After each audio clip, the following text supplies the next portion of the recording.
সময়ের আতঙ্কের নাম জঙ্গল সলিমপুর।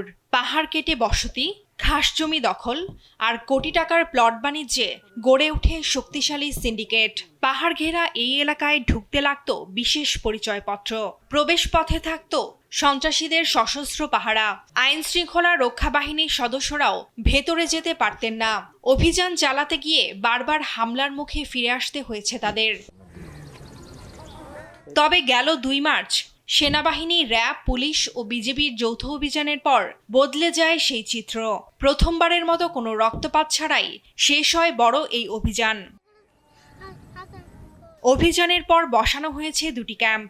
এখন সেখানে সন্ত্রাসীদের প্রকাশ্য আনাগোনা নেই। অবাধে চলাফেরা করছেন সাধারণ মানুষ। খুলেছে দোকানপাট, ফিরেছে বাজারের কোলাহল। দীর্ঘদিন একমাত্র আরএফএল ক্লাস পাইপ নিশ্চিত করে প্রতি ইঞ্চিতে সঠিক থিকনেস ও সঠিক মাপ। পাইপের বস, না কিনলে লস। দিনের ভয়ের পর স্বস্তি ফিরেছে জনজীবনে। এখানে দিন মজুরি বেশিরভাগ, সবাই গার্মেন্টস লেবার শ্রমিকই বেশি এখানে কাজ করে। তো এখানে সন্ত্রাস না থাকাটাই ভালো। পুলিশ অভিযান চলেছে, ল্যাব অভিযান চলেছে, অনেক সুন্দর শহর। আলহামদুলিল্লাহ, ইনশাল্লাহ মানুষ অনেক শান্তিতে থাকতে পারবে। ইনশাআল্লাহ প্রশাসনের শক্ত ভূমিকা থাকলে অবশ্যই সাদাবাজ সন্ত্রাস মুক্ত হবে। র্যাব 7-এর অধিনায়ক জানান, অভিযানে 22 জনকে গ্রেপ্তার করা হলেও কয়েকজন সন্ত্রাসী এখনো পলাতক রয়েছে। ক্যাম্প থেকে নিয়মিত টহল পরিচালনা করা হচ্ছে। সন্দেহজনক কাউকে পেলে জিজ্ঞাসাবাদ করা হচ্ছে।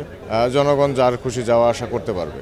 এলাকাটা এখন সম্পূর্ণ নিরাপদ। বিভাগীয় কমিশনার জানান, জঙ্গল সলিমপুর এখন পুরোপুরি আইন শৃঙ্খলা রক্ষাকারী বাহিনীর নিয়ন্ত্রণে। ধাপে ধাপে সেখানকার সরকারি জমি উদ্ধার করা হবে।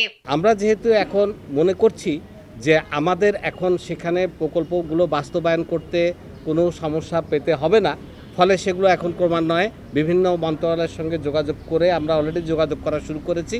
তাদের মাধ্যমে এই জিনিসগুলো বাস্তবায়িত হবে। নিরাপত্তা ফিরে পাওয়ার সঙ্গে সঙ্গে নতুন করে স্বপ্ন দেখছে এখানকার মানুষ। তবে আইন শৃঙ্খলা রক্ষাকারী বাহিনীর এই নিয়ন্ত্রণ কতটা টেকসই হয় সেটাই এখন দেখার বিষয়। ফারজানা আফরোজ টুম্পা, নিউজ ডেস্ক, দেশ টিভি।